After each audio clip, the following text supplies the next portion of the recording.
Ladies and gentlemen, good day and welcome to the Freshara Agro Exports Limited H2 FY25 earnings conference call hosted by Acmal Strategic Advisors.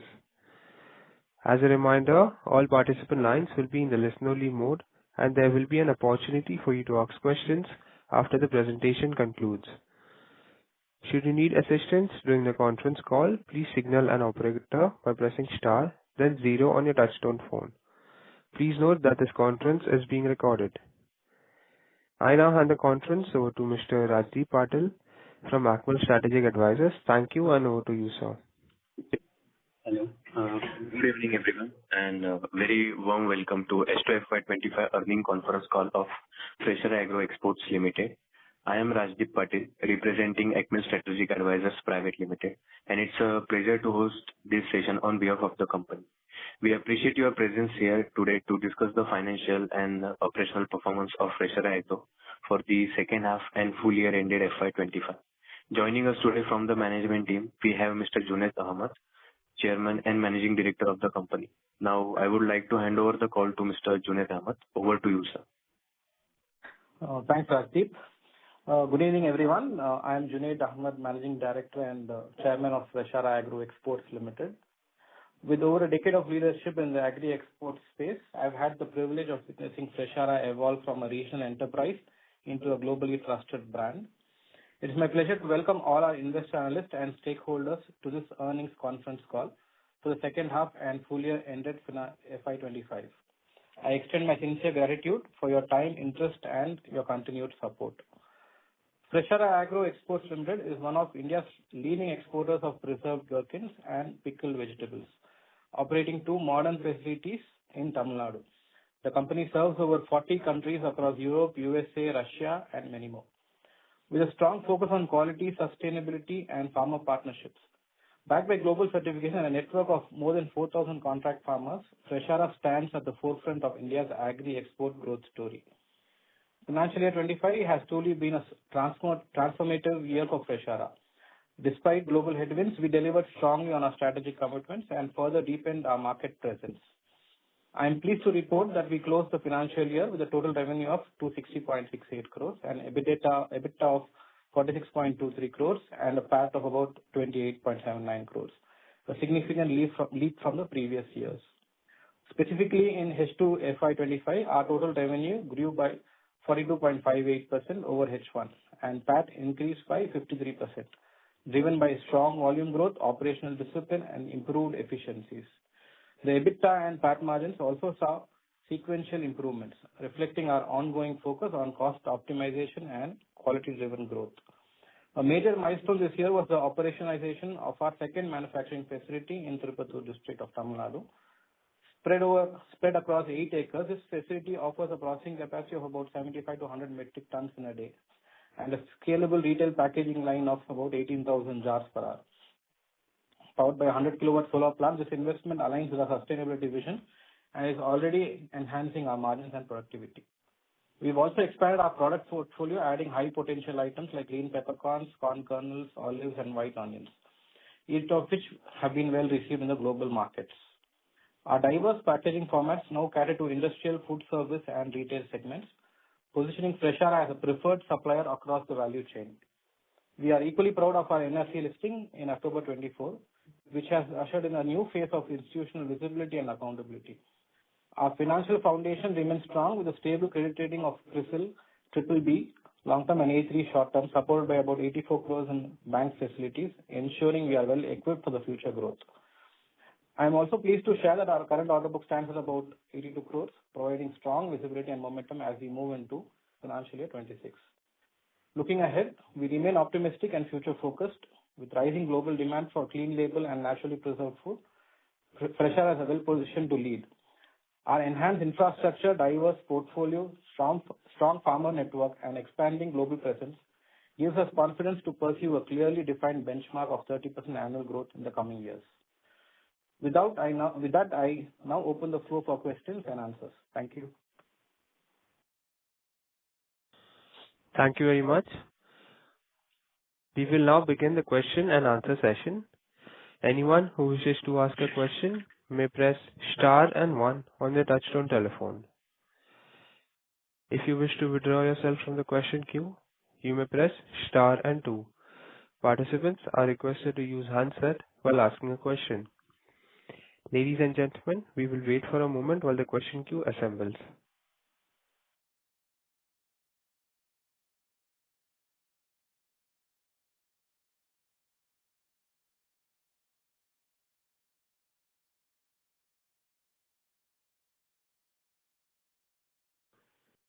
The first question is from the line of Nishant Agarwal from Kohinoor Investments. Please go ahead. Hello. Am I audible? Yeah, hi. Yeah, please go ahead. Yeah. Yes, sir. First of all, congratulations on your good numbers, sir. Thank On a you. good set of numbers. And so my first question is, we've shown around 250 crores of revenue this year. So is it possible for us to show additional revenue of 100 crores, which will in total 350 crores in the coming year, sir? We are targeting 30% growth. With that, we should be able to, achieve the sum, I feel. Okay. Okay. Understood, sir. And the investment of around 35 crores that we've done, is the entire investment completed, sir, or is some amount remaining? Almost 90-95% is completed. We have the line now doing production. We are doing some improvements it's an 8-acre land parcel. So we are planning some additional storage spaces so that we can, store our produced product. So that little bit of investment is there, but what we mentioned is already landed there. Okay. Okay. Understood, sir. And one last question regarding the new portfolio expansion of the additional products like the green peppercorns, corn kernels, olives, and white onions. So, are we planning to set up a new factory for this, or is it in the same factory that these products will be manufactured? These are value-added products, and these will be, at the moment, manufactured in the same facility. Okay. Okay. Fine, sir. That's it from my side. Thank you. Thank you. Thank you. The next question is from the line of Kumar Saurabh from Scientific Investing. Please go ahead. Yeah. Hello, sir. Congratulations on good set of number. I have 2-3 questions.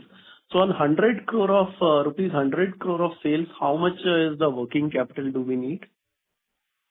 We are able to rotate the funds 2.5 to 3 times. So roughly, if you have about 35 crores, we should be able to do 100. Okay. So that means almost 30 crore of working capital needed. And let us say if it is coming at around 10% interest rate, 3%, 3 crore should go there.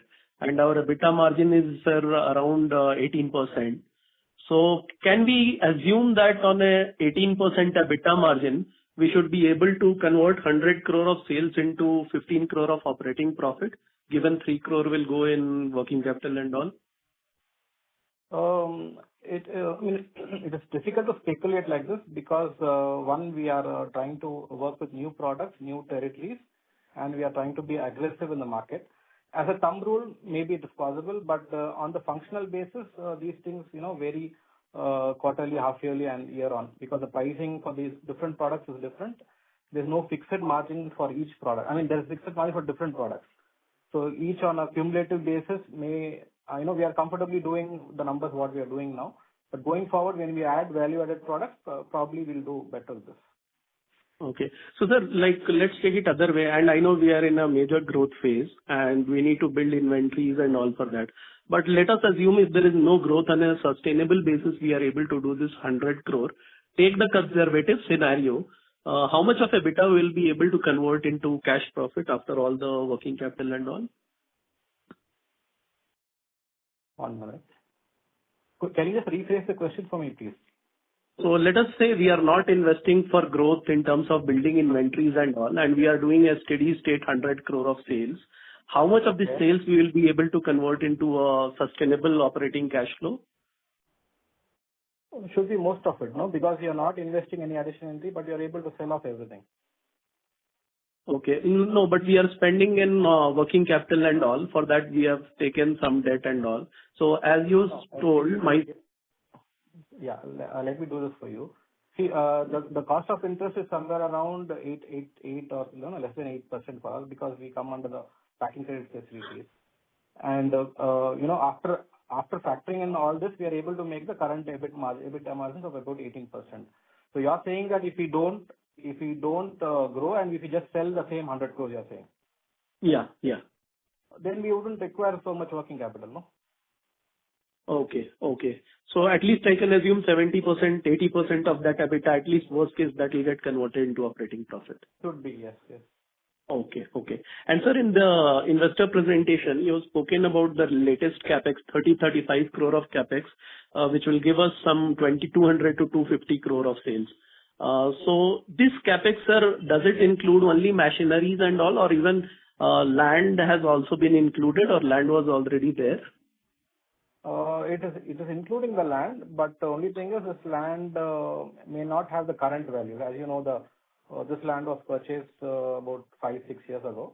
So today the value appreciation is very high. So assuming conservative numbers for the land and with the construction and the machinery involved, this is the CapEx we have invested. Got it. Has been spent on it. Got it. So again, sir, which means almost on 20 crore of CapEx is giving you almost 100 crore of revenue and 18% of EBITDA margin. So worst case, in 2 years, you will recover all your investments. Is it a correct inference? It's a long shot, but I think in 2 to 3 years, we should be able to recover a lot of it. Okay. And sir, last question, if you can explain the business in a little more detail in terms of supply chain. What I want to understand is, from a risk perspective, whether the prices of raw material are changing or end price is changing, how we are balancing the risk side in the supply chain, right from procuring the raw materials from farmer and ultimately delivering. Basically, I want to understand your business operation and supply chain in a little more detail, sir. Okay. We do our sourcing is based on contract farming, most of it. There's some part of it which also comes from facilitators, who also follow contract farming. So contract farming is where we give a fixed price to the farmer, and the cost of procurement is almost even or very similar across the years.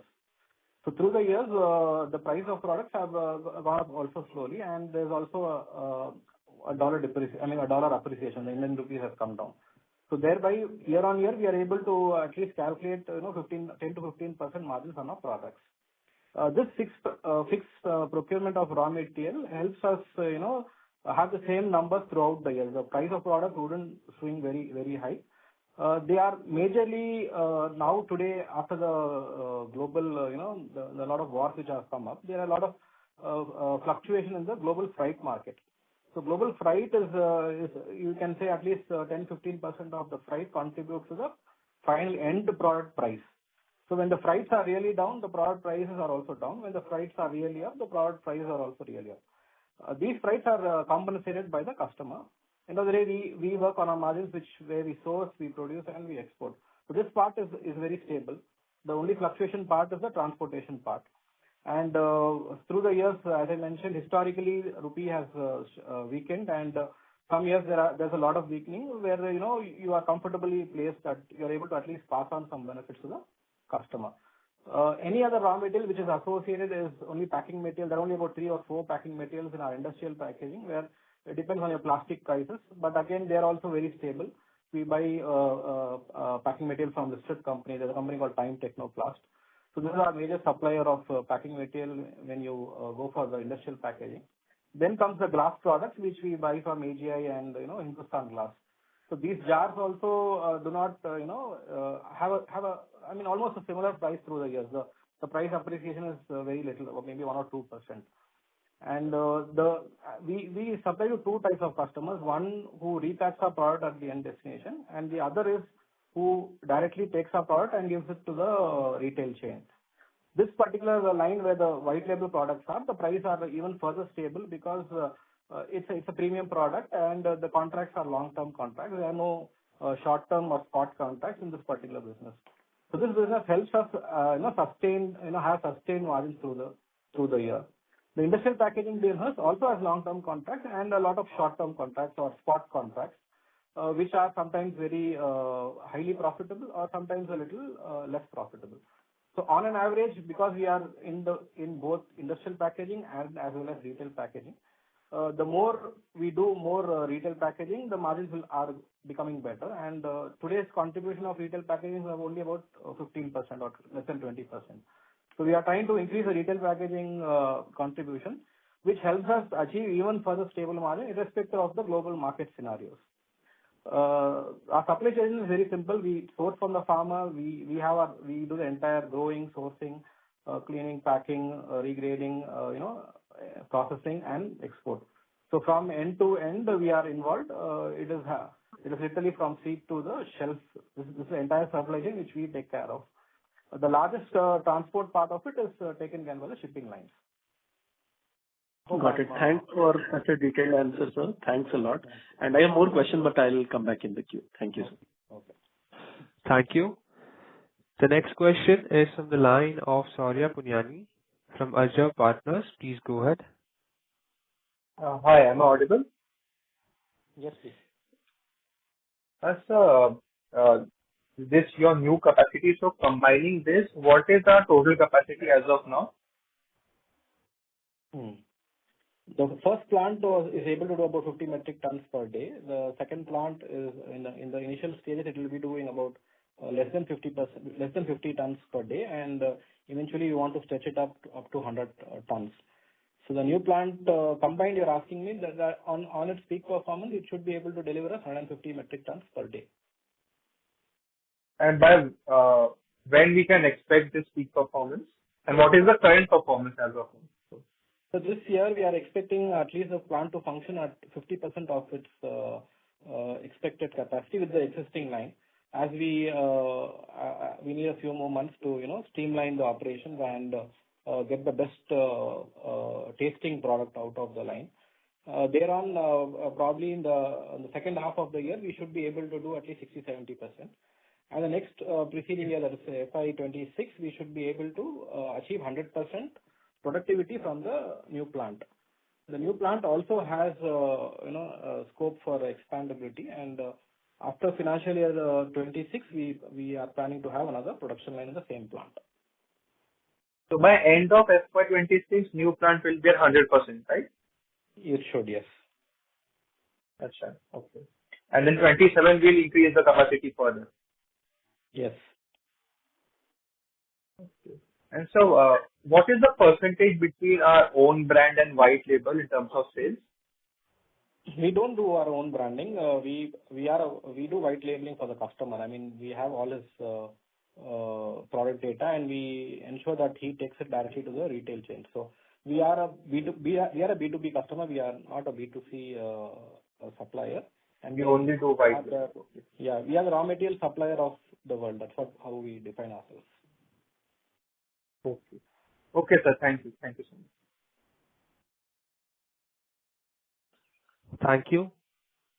The next question is from the line of Shubhranshu, an individual investor. Please go ahead. Hello. Hello. Am I audible?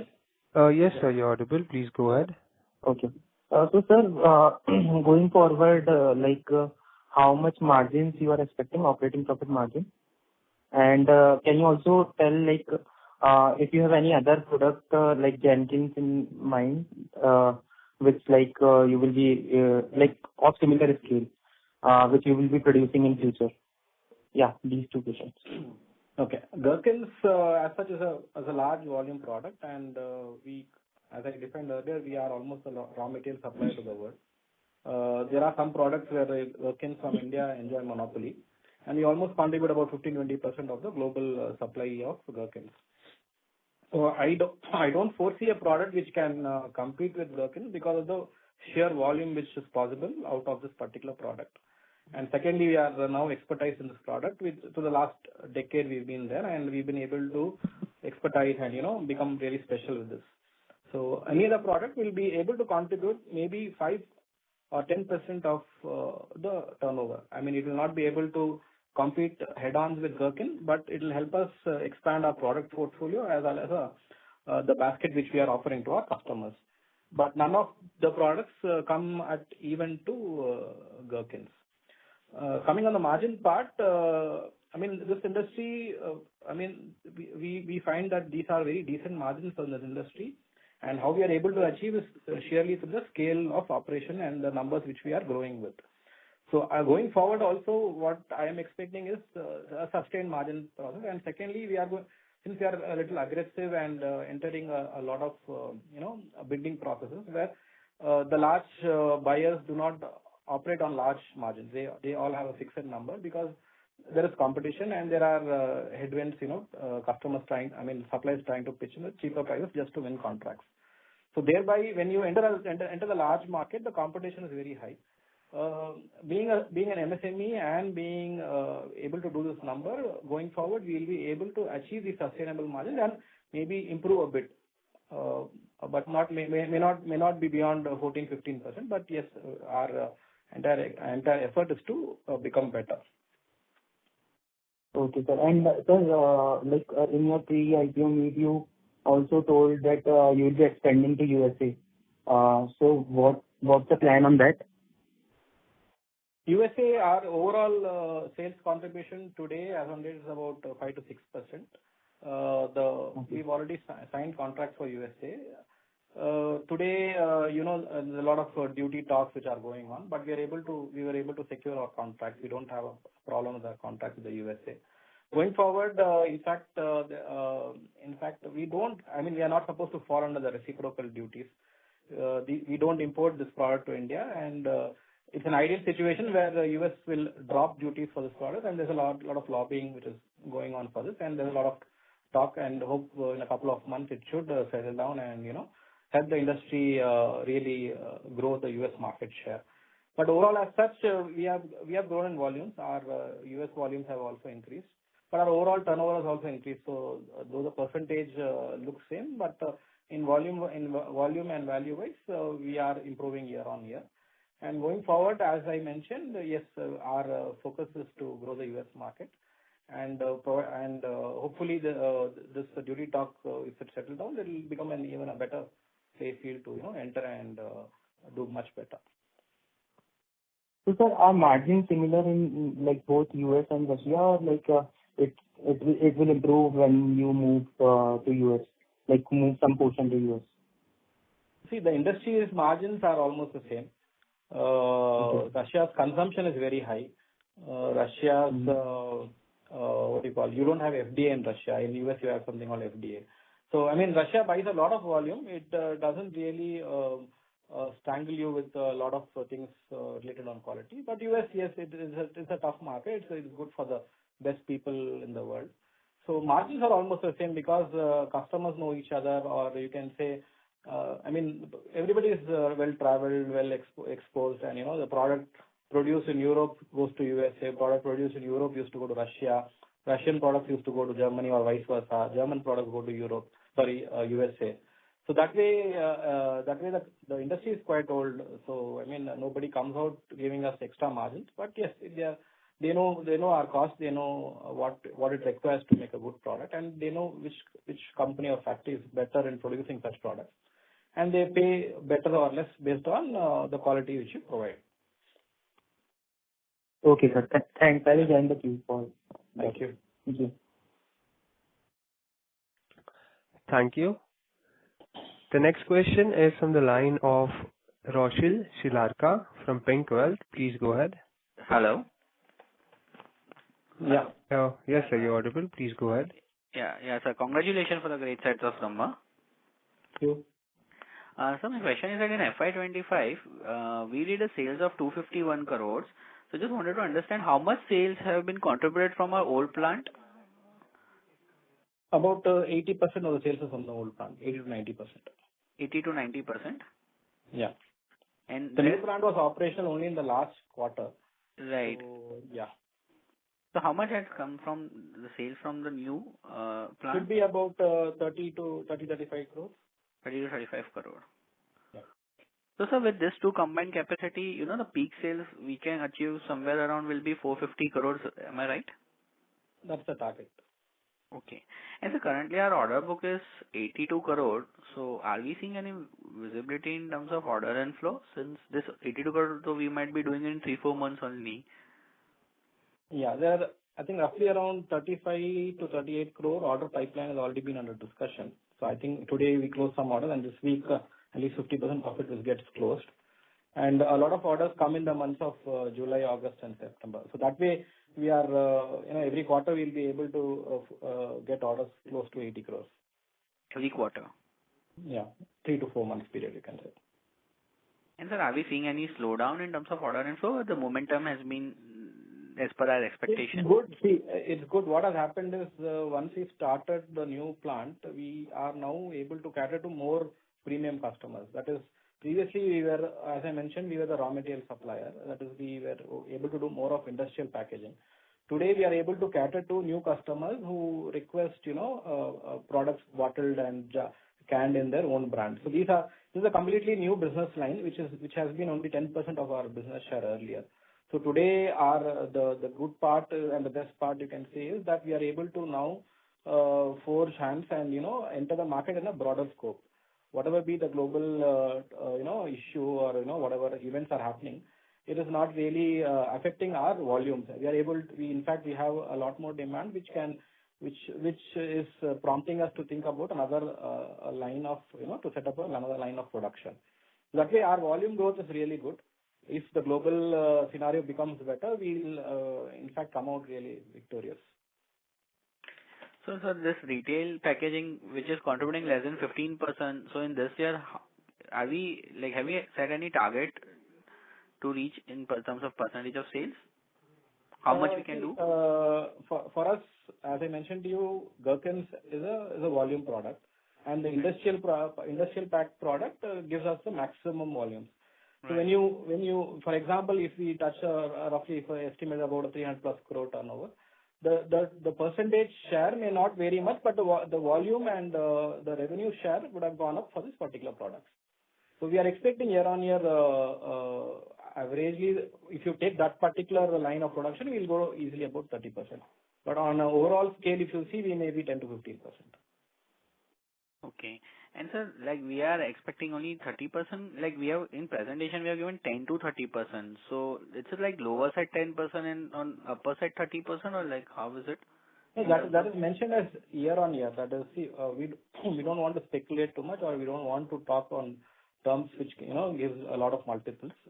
The plant capacity helps us to grow 30%, and we have an historical growth pattern which we've grown about 30%. We understand the industry in such a fashion that 30% growth is easily achievable.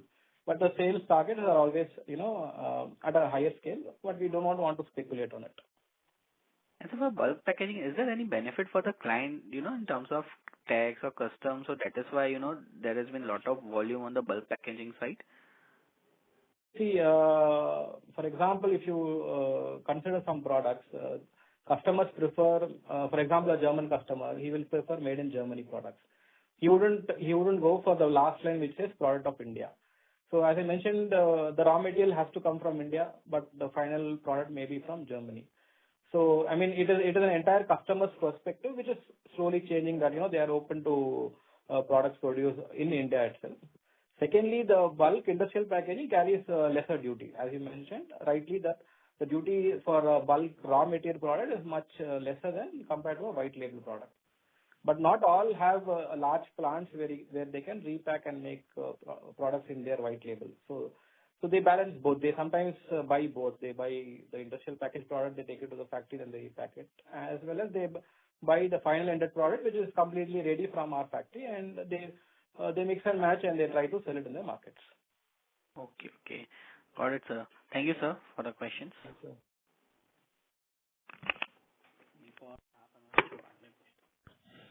Our next question is from the line of Dinesh Kulkarni from Finsight. Please go ahead. Hello, sir. Thanks for giving me the opportunity and a really good set of numbers. Congratulations on that. So last time we had discussed, something around, say FY27, we may hit something like 50,000, metric tons of production or sales volume. Are we still on track there, or do you think the new plant will, help us excel that number? The new plant will surely help us achieve the number. Extension of the number is again very speculative and too early to push the volume. The number is quite large. 50,000 tons is like, it's a lot of kilos. So yes, the new plant will surely help us do about 50,000, I think. Right. Because I see as you mentioned, the production growth is close to 30% year on year for the last 2-3 years. So we're still on track, we can safely assume, right? Yes. Yeah. Sounds great, sir. And just like say, how do you see in terms of revenue per metric ton or something like that? Is there a price increase we're witnessing in the last the 6 months or something like that? Price increase is not really happening. As you know, global headwinds are very high. Wars at every end of the world is happening. So, prices are very stable. I'm about a decade in the industry, but the industry is about 3 or 4 decades older than me. So there's a set margin where the industry works on, set pricing where the customers work on. They generally don't fluctuate because they will have problems with the end retail supermarket chain where they have to go and change the prices and they have to change the consumer consumption patterns, which is very difficult in any product in FMCG or any eatable which you know. A 10 rupee product cannot become 12 rupees and if it becomes, there's a drop in sales. So that way the 10 rupee product becomes 10, 10, 10, 20, 10, 25 with the years and it's come to a very good position now. So price change usually doesn't happen. Yeah, understand, sir. Because the question, the reason I'm asking is, are we not witnessing a price increase in our raw materials over the years? Because I assume, the price increase which we get from our customers should be in line with, the raw material cost, increase in raw material cost, right? See, we have very few raw material considerably. For example, in industrial packaging, there are only one packing material, 1 or 2 preservative material, and remaining materials are very negligible. So the 70% of the product is a raw material which we grow. So it's a hands-grown product which we have not allowed elevation in prices, and it's a consistently evolving product. It's not a rapidly costing product like any other industry. The raw material price does not go up. It's very much controlled as an industry itself. It's been in a very controlled fashion. And since we provide almost like a fixed price through the year, the growing patterns are the same. The farmers are also comfortable. So that way, the cost of 70% of the 70 or 80% of the raw material is covered, much covered. Secondly, we are in an export industry and we have a strong dollar which consistently helps us every year. If any small variation happens, also we are able to cover off. Thirdly, the government also helps us with whatever support they can. It all the back end helps. It helps us in maintain the same pricing through the year. Okay, that sounds really great. So last questions from mine. Like say, you mentioned that we have somewhere around 4,000 plus farmers. So are we increasing our footprint across different regions within South India, like maybe some parts of Karnataka and Andhra, or are we just focusing predominantly on Tamil Nadu for now? No. There's a very big difference in the last 3 years. Before 3 years, we were only present in Tamil Nadu and we were sourcing through different ventures in Karnataka. Today, we have our own contract farming happening in Karnataka. We have a large community of people working for us. So the idea is to expand the farmer base because our requirements are consistently going up, and we want a fixed supply of raw material irrespective of whatever the market is. So that way we are now in 2 states with a very strong foothold, and every passing day we are adding on farmers. The 4,000 plus number is increasing on a daily basis, and the target, and we are not fixed a target as such, but the effort is to add more growing areas. Depending on the proximity to our manufacturing unit, we are trying to add on the farmer family number as much as possible. Okay, that sounds great. And like last thing from my end. So as you're witnessing, last 3 months at least, we are witnessing a very erratic, environment where the rain, it could be cloudy nature and something. Is this impacting the production or the farming? Okay. See, we were predominantly a Tamil company. That was, as I mentioned, we were majorly in Tamil Nadu for many years. Today we are hedged in Karnataka, we are hedged in Andhra, and we are hedged in Tamil Nadu. So we have a different climatic pattern across all 3 states. Not one state has not all three states face a bad climate at the same time. Yes. Having said that, there has been an advantage that there has been an early monsoon this year. The rains have come much earlier. Based on that, a lot of farming has happened much earlier. That means it helps us receive the raw material much in advance and start exporting much in advance. That will help us also in growing our top line. So the advantage of exploring different geographies has really worked out for us. And climatic conditions, at least in the south part of India, they really don't affect the crop to that extent. Okay, sounds great, sir. And the last thing, how much capex we would expect for this year and next year, sir? Or is it all done? The capex is almost all done. The 90-95% of the construction work and all is over. A little bit of finishing works are going on in the vicinities and all. Yes, having said that, it's an 8-acre plant. If you want some more storage spaces based on our customer requirements and based on our production capacity increasing, so we may have to build a couple of warehouses inside. That's all. Otherwise, most of the capex is concluded. There are a couple of other plans, but will not be the right meeting to put it forward. Probably in my next investors call, I'll try to put it across. Okay, that really sounds great, sir. Thank you and all the best. Thank you. The next question is from the line of Varun Agarwal from Networthy Financial Services. Please go ahead. Hi, thanks for the opportunity. Thanks for hosting the call. Before I ask my questions, I just wanted to talk about one conversation by my earlier participant. It was mentioned that 50 to 60% utilization in FY26 and 100% in FY27. I think there was some confusion there.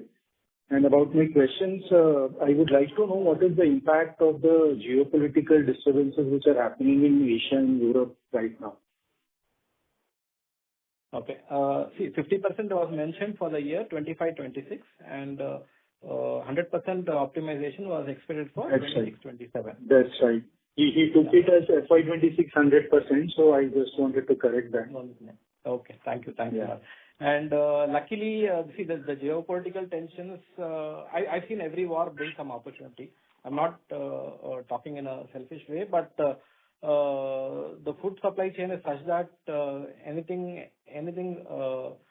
tough situations bring out good results in our particular industry. And luckily, we don't have wars in geographies which are large customers, are consumers basically. Iran, for example, is not in our customer list, and Israel, for example, is also not in our customer list. Iraq happens to be a large customer, and a lot of things changed after Iraq came out of the war and the sanctions. So I think once this is done and dusted, probably US should lift all sanctions of Iran. Iran is a very good consumer of this particular product. Unfortunately, in the last 7, 8, or 10 years, Indians have not supplied to Iran. So if at all the war ends in a good note, I think it actually would open it would give me an opportunity to at least do a large number in Iran itself. So let's hope it ends soon. And with related to the shipping cost, as and when they increase, the customers readily accept the increase, or there is a lag of a few months in that? See, customers are first knowers than us, because most of the shipping lines are based in Europe. So any customer, any increase in freight is pre-informed to the customer than to us. Any decrease is also pre-informed to them than to us. So through the years, even before I know the price, the customer has his price in hand, and he knows that I'm going to work at this particular price. And we also try to forecast for them so that we save costs. For example, next month if we anticipate a freight increase, we try to work very close to the shipping liner so that we also inform our customers not to suffer the $500 or $1,000 increase. So it's seamless basically. So we've got clarity about the export business that we do. Are we planning to do anything or expand anything domestically? Okay. Domestically, yes, we have a plan. It's a very broad-based plan, and some groundwork is going on in it. Unfortunately, I'll not be able to disclose more details in this particular call. Okay. Thank you so much, and all the best. Thank you. The next question is from the line of Tejas Khandelwal from Prudent Equity. Please go ahead. Yeah, hello. So this, sir, there is 10 crores of other income in FY25. So what is that? Because if you keep aside this other income, then our operating profit margin is around 14% only. Okay. 10 crores is nothing but we have something called remission of duties and taxes. This is again what we suffer at the cost of our fuel and everything. The duties are applied on the export goods. In other way, you know that taxes cannot be exported and these are reimbursed by the government. It's just that either it can be categorized in other income or it can be added in the product's profitability itself. So this is a part of the cost which is involved, and there's a discussion now that this comes into the mainline income rather than other income. So this itself is about I think roughly around 4 to 6 crores, and the remaining is again forex gains. So again, the forex gains is nothing but on our export only, and as you know, in any export industry, the forex margins play a big part because there is a lot of speculation and there's a lot of hedging, and we as an exporter are allowed to enjoy a premium of about 2 to 3% in all our forward contracts. So that way, both are part of the industry, and we are good to assume that they combinedly can give us a good number. Okay, so in FY26, what can be this operating margin, including all this benefits from exports and forex gains? Just again, I cannot speculate because it again depends entirely on the export volume. Roughly around maybe on the export, it will be about 1 or 2% will be an additional revenue. I mean, additional bottom line it will contribute to. Okay, but can we just maintain 16-17% margin at operating level? At operating levels, I'm not sure because as I mentioned, we are trying to be aggressive. We are trying to get into biddings of contracts. And in food industry, generally you can never expect a 15 or 20% margins, gross margins. So yes, I think what we are making now, we are consistently been making, and we are confident of reaching the same level. There will be some improvement as we try to do more of white labeling, and hopefully, if at some point of time we have our own brand, that will help us achieve the number which you are speaking. Okay, sir. And so I wanted to know this debt level. So what borrowings can we expect by the end of FY26? It shouldn't change much based on what we have programmed. The requirement of funds for further working capital are not really there. But there are plans for certain expansion. But again, until it comes on paper, we are not able to project it now. But there will not be a major difference. Okay, sir. And have you started taking orders for this new plant? We have already started export. On January 2nd itself, we've started production. February, March, we've exported from the new plant. Yeah, so this order book which you are showing in this investor presentation, this is including both. This is for both plants, right? It is both plants, yeah, and the orders are for about a period of 3 to 4 months. Okay, sir. We are not showing future prospective orders. Okay. And sir, I just wanted to know about this current ongoing situation between this Iran and Israel. So basically, we are exporting to Iraq. So around 12% of our revenue comes from Iraq. So any supply chain issue can create any disruption in our revenue potential? I don't think so. Iraq doesn't come under any kind of favorability either with Iran or with Israel. And I mean, you know how US came and exited Iraq, and now it's more of you can call it an upcoming country than from the past. So like if you take it 6 years back, there were a lot of there were not regulations and there were a lot of sanctions. Today, a lot of sanctions have been lifted, and in fact, Iraq is now working on with international banks like Citibank, where the money comes directly from Iraq itself. There were years when Iraq didn't have an international banking channel at all. So that way, and in fact, Iraq is a neutral party in these. So I don't think there should be any issue in the ongoing war. Okay, sir. Got it.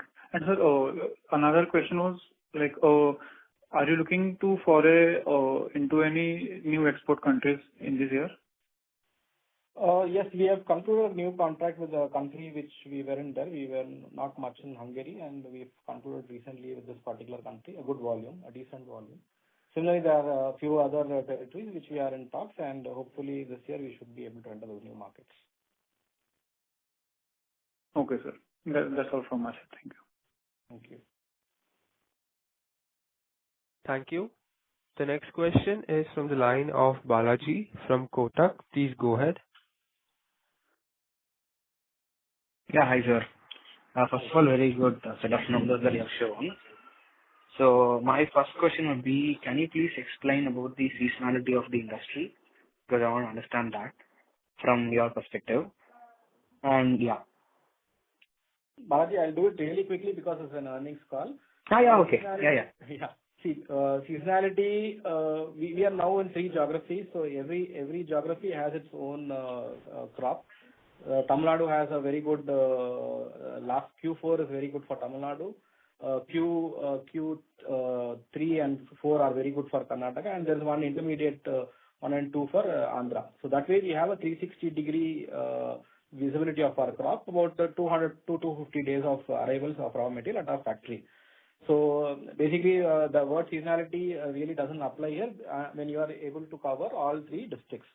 If you take one city or one state, then yes, you can say that you will have crop only in some part of the year. But as a company which is present in all these territories, we are able to have at least 8-9 months of good arrivals at our unit. So we rule out the seasonality part of it from the industry, and in fact there are products which we get when there are no gherkins. For example, baby corn comes in a particular period when the gherkins are not available. Jalapenos overlaps with gherkins and comes for a few more days extra. So that way we are now into 6-7 different vegetables which have their own climatic condition requirements and own arrival days. So yes, we try to maximize our productivity by running as many days as possible. Okay. And there was also one more post by Akmil, which said in April and May there was some signs of flow. And how do you see H1 to be? Okay, it was not a post of Akmil. It was a post by another, probably an influencer or somebody who had put wrong numbers. And as a promoter, I also had a discussion with my IR and PR and said it's right to give a right response to the wrong number. So basically, it was a speculation, and it's not based on official data or anything.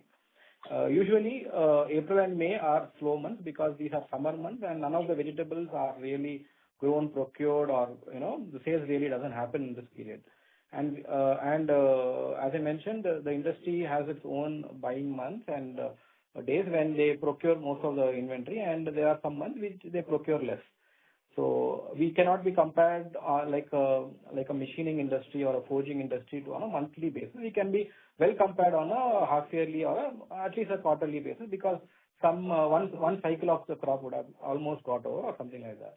So you cannot compare us on a April to April basis, because sometimes the crop would have come earlier and we would have exported earlier in March, and sometimes April we wouldn't have exported, or May would have exported.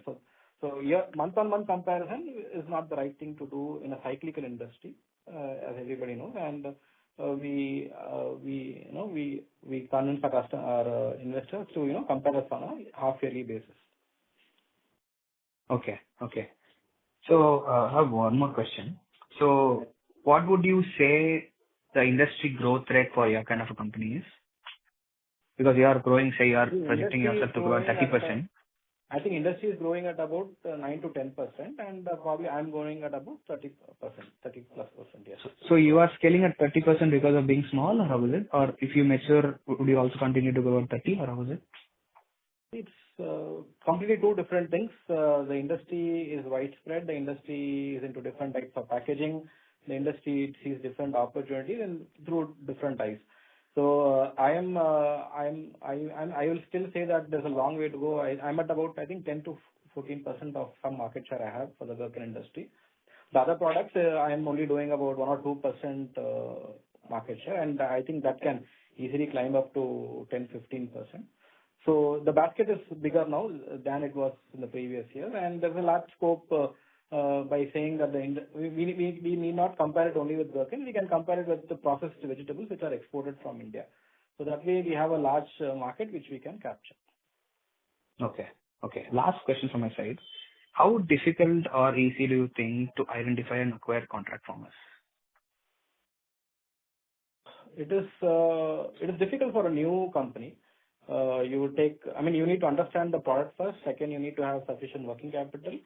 Third, you need to have sufficient consumption. Without consumption, you're not going to enter the farming practice. And I call it an entry barrier. It took me at least 2 to 3 years to understand the farmer's chemistry, and you have to be a family with the farmer to have it's basically a long-term relationship. It cannot be a day or two's thought process. So it's a challenge. It is a first entry barrier in the industry, and these days farming is also not easy, and large companies are not good farming companies. So we are trying to have a essence of both, and we are trying to grow along with our farmer base. Okay. Sorry, just a follow-up question. No So if you want to integrate more, it could be any integration, what would you do next? Vertical or horizontal? See, integration is something which is possible, where I can integrate and launch my product in India, and I can do a few more there are a few more processing techniques like dehydration, which can help me launch in India and some countries. So that particular integration is still pending. And thirdly, is we are almost very close to the ready-to-eat segment, where your chili sauces, your anything which you compare in ready-to-eat can be possibly integrated into this value chain, because we are at the sourcing level. We are very strong at the sourcing level. As we are very strong at the export market level. So export goods, as you know, are any day they pass through even stringent quality norms and the Indian standards. So that way we are well equipped to launch and integrate other products and other packing methodology in our ecosystem. Okay. Fine. Thank you. That's all from me. Thank you. Thank you. The next question is from the line of Maitri Shah from Sapphire Capital. Please go ahead. Yeah, hello. Hello. Yes, ma'am, you're audible. Please go ahead. Yeah, congratulations on the great result. I just have 2 questions. One, clarification on the margins. So you said that we'll maintain 14 to 15% margins for the next year or 2 years? Hopefully for the next 2 years, ma'am. For the next 2 years. And that will be the EBITDA margins, correct? EBITDA margins are around 18%, I think. So the 14 to 15% is are we expecting those to be a PAT margin? I think we'll be somewhere here only, ma'am. A little bit of improvement is expected. Okay. And with more value-added products, what kind of split are we expecting between that? So how much will our value-added products contribute in FY27 or 28? Though the contribution individually may rise, but on an overall level, the contribution of pickled gherkins is always going to remain higher because of the large market which is available from India, and we are only at about 10 to 14%. So until we reach the pinnacle of the last part of it, the other products will also grow, but will not look very determinant when you compare this particular product. So yes, year on year, I think 5% of growth of each product should be there individually, but on an overall scale, they may sound at somewhere around 2%. So 2% contribution to the overall revenue. Vegetable. I'm saying about vegetable to vegetable. Vegetable to vegetable. Okay. And we mentioned that we're starting our own brands. So any timelines when that will happen, or maybe after FY27? Not the right day to talk about it, ma'am. There are a lot of plans which are going on. There are a lot of progress happening in that also. So So, I mean, we already had our brand in Russia some time back. I mean, given an opportunity, we are also working on it to have our white label own brand in other countries soon. Domestically, we are also planning to have some products which can help us, reach our customer and investor base as well. Yeah, because having our own brands in the export market will also cause issues with our own clients. Isn't that right? We wouldn't enter such markets, no. We know markets where we are doing branding for some customers, the white label product. But again, as I mentioned, the market is still very large for us. We are a very small. We have not achieved even a 10% market share in white label products. So it's a large market, and there will be some headwinds, and hopefully that time we will not try to be direct competition with our own products or own customers. Okay. Yeah, that is it from my side. Thank you. Thank you. Thank you. The next question is from the line of Prabal Jain from SM Holdings. Please go ahead. Yeah. Hello. Hi, sir. Am I audible? Yeah, please. Yeah. Sir, actually, I wanted to understand the nature of your revenue. So you said that in opening remarks that you have 80 crores worth of orders in hand. So let's assume, not even assume, you did 250 crores in FY25. So is there any component in your revenue which is like a recurring revenue based on some long-term contracts you have, and that is like different from the order book? So order book, I'm assuming, come and serve basis, like comes 80 crores, you serve it, and then there is a fixed recurring component also in your revenue. Is it like that, or it's totally order book driven? It's totally order book revenue only. We have not spoken about the orders in the pipeline or the orders in the final stages of closure. We mentioned order book, which is of last week, and these are not like there are some contracts, as you mentioned, are recurring contracts, but the quantities and the volume keeps changing. For example, the contract will remain the same. The customer will place another order, or probably of a certain value in a month's time, something like that. Okay, noted. So, sir, in that case, I have a 1-year contract with a particular customer. Every 3 months, he would come and give me new quantities. That's how some contracts work, some long-term contracts. Oh, okay, sir. So it would be helpful, if you could disclose in future, like your order intake as and when you win any significant orders. That would be helpful for us. Sure. Sir, second question would be just wanted. Yeah. Please go ahead. Yeah. Go ahead. No. Going forward, we have some plans. Just for competition reasons, we are trying to stick to our own numbers. Okay, sir. Makes sense. Yeah.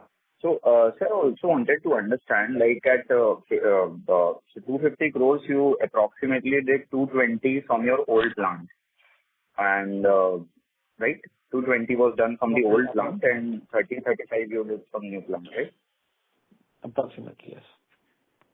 Yeah. So now you have 50 metric ton was in first unit. Second unit you have 50 metric ton, which is scalable to 100 metric ton, as I inferred from the call recently. So you have a total of 150 metric ton capacity, right? Correct.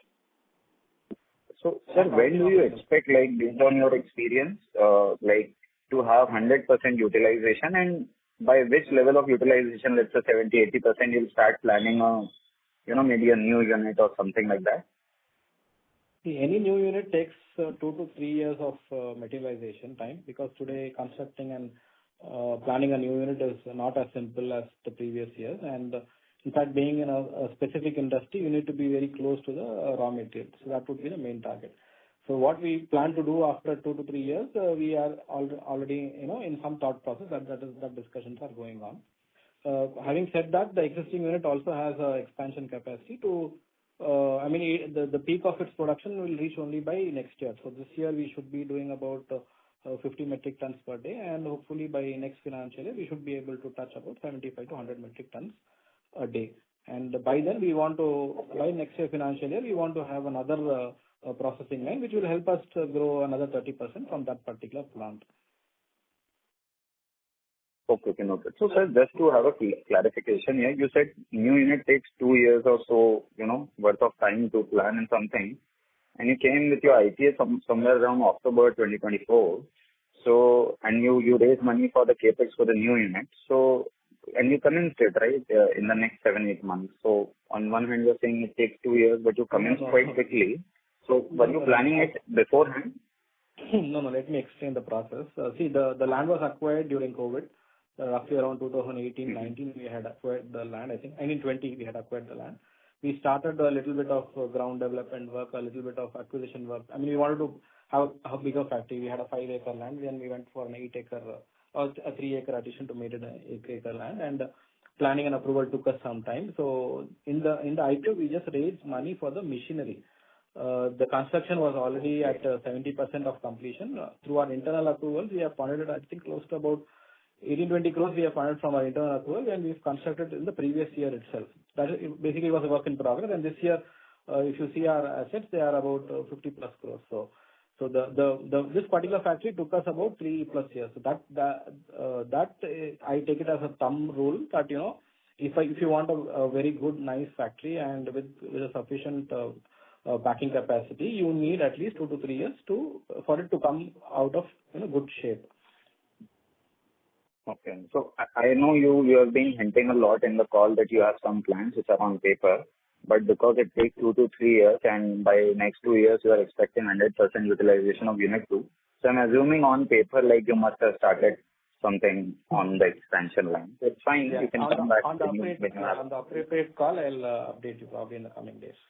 Yeah, sure, sir. And sir, my final question would be, you have mentioned that you have explained us the cost dynamics, like, the way you procure from farmers and the way you sell it. So you mentioned that price-wise, mostly your product remains in the stable range. It's a game of volume. And for volume, obviously, we'll keep on adding up the capacity. I wanted to understand in the next 2, 3, 4 years, how your revenue lines, like, are there any new revenue channels or revenue sources? One is this D2C type stuff you can do. One is the branded product line. I think I heard something on that. So you can throw some light on the next 2, 3 years, how you see your revenue channels evolving, like any new revenue lines you have or you are planning to explore. The domestic part of it, we have already started exploring. We are in talks with, how we are trying to learn the dynamics of it. It's completely different than the export market. The revenue line, the competition for some products is really high, and the margins of some products are very, very low, and some products are really good.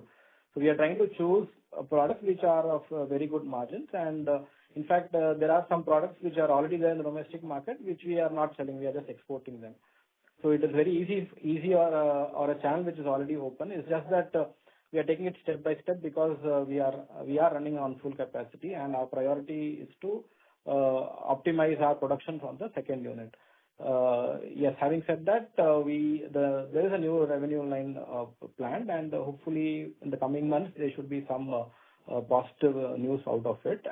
The second part of it is intrinsically adding more products, because we are only doing about in our 5 product basket or 6 product basket, one of the products contributes to our major revenue.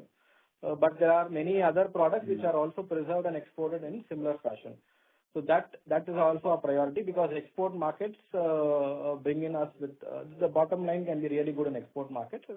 But when you take it domestically, the margins can be sometimes really thin. So we want to have a very sustainable model up front, and then explore the domestic market with some products which have decent profit margins. Okay, sir. Noted. Final question, sir. Would you be able to name some of your clients, some reputable clients, some retail chains around the world, or maybe any local retail chains, if you have some, renowned clients? Unfortunately, over the call, I would not be able to name them, but yes, that's top fine. Top two. I mean, probably you can write to us, and if you are comfortable, we'll surely divulge the details to you. Okay, sir. Thank you. All the best. All the best. Yeah. Thank you. The next question is from the line of Sahil from Samdharya Capital Ventures. Please go ahead. Yes. Am I audible? Yes, sir. So one small request, and I don't know if it's already been discussed with your internal team. Are we planning to release some quarterly one-pager summaries going into FY26? Any insights on that? That is in plan. Yes, we should be able to do it from hopefully from the end of H1. We are planning something like that. Okay, sir. And this second unit presentation that has Sorry, I'm not able to hear you clearly.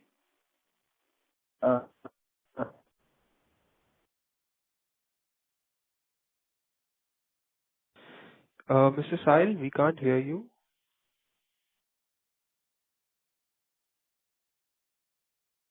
Hello. Hello. Yes, sir. Please go ahead with your question again. Am I audible now? Yes, sir.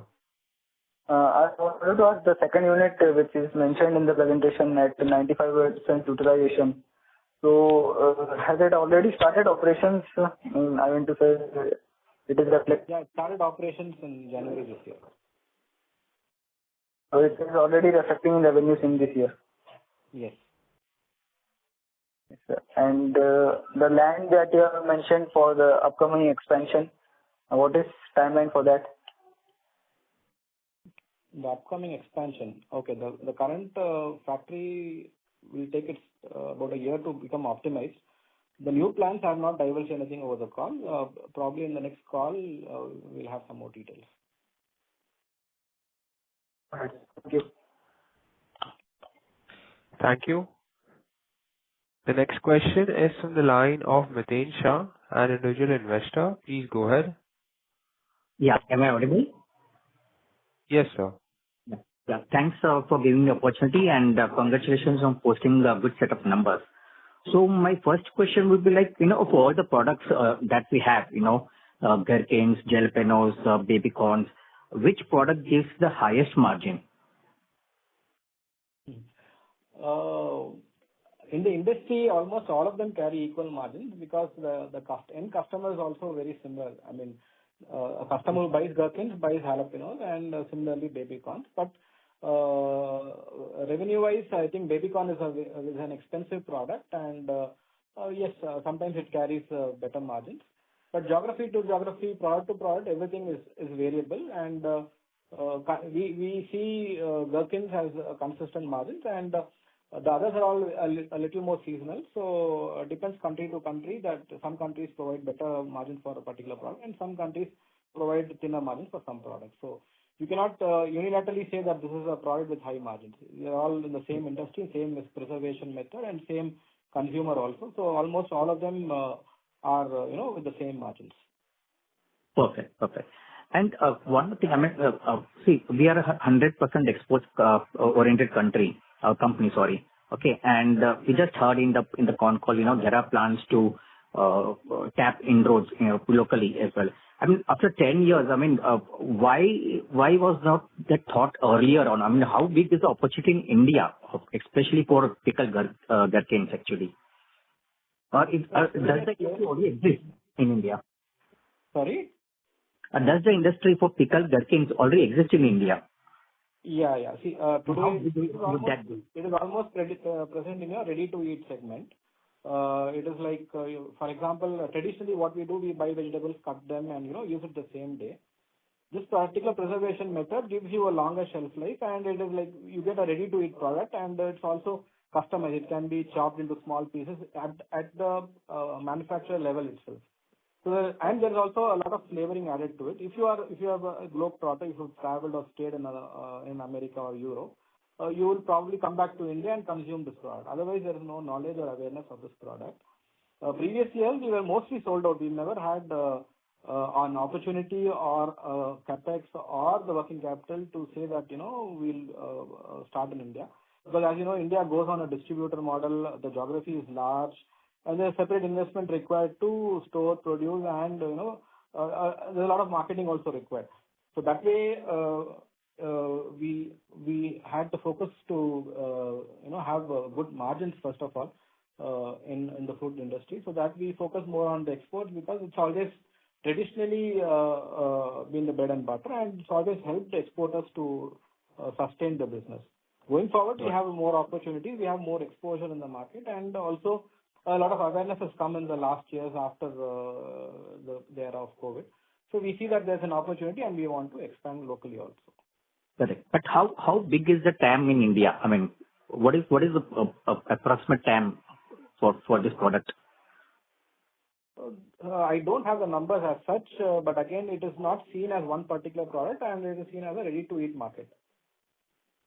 Okay. Okay. So once you enter this segment, you are entering the ready-to-eat market segment. Okay. Okay. So at India, exporting the world's largest, 15%, who is the next, which one is the next country with exports the largest after India?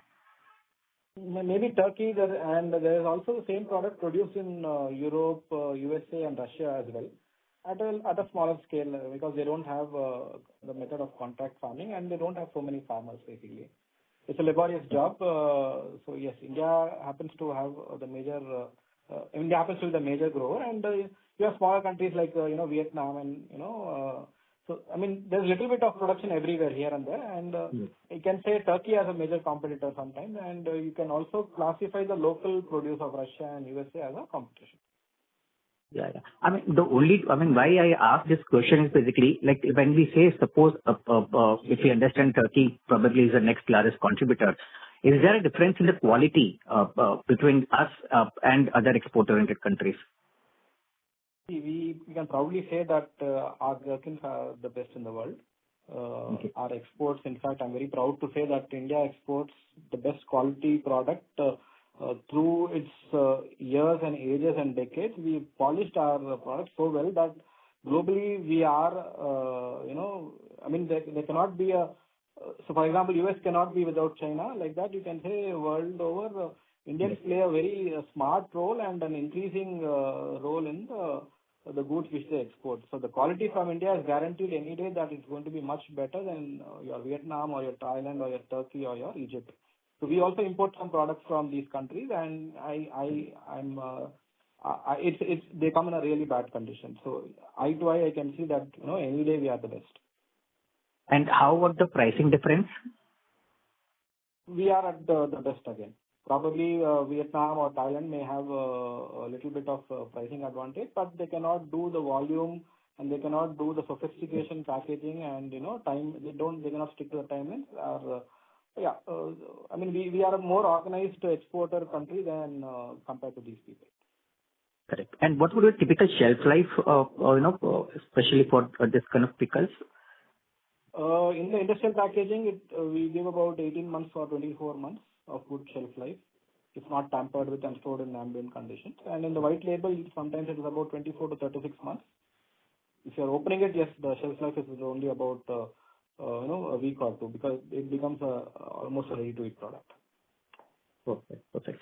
So just one small question. Like of all the 251 crores of revenues that we did, were there any rejection or failure rate basically? And how much of that would be in terms of percentage? Very negligible. I cannot even have a value. It's very negligible.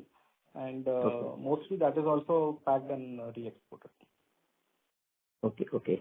My last question, I'm sorry, but not take much more time basically. Like at 10 years, in the industry and with, I guess almost 51 competitors, as I see in the presentation, where is the saturation now?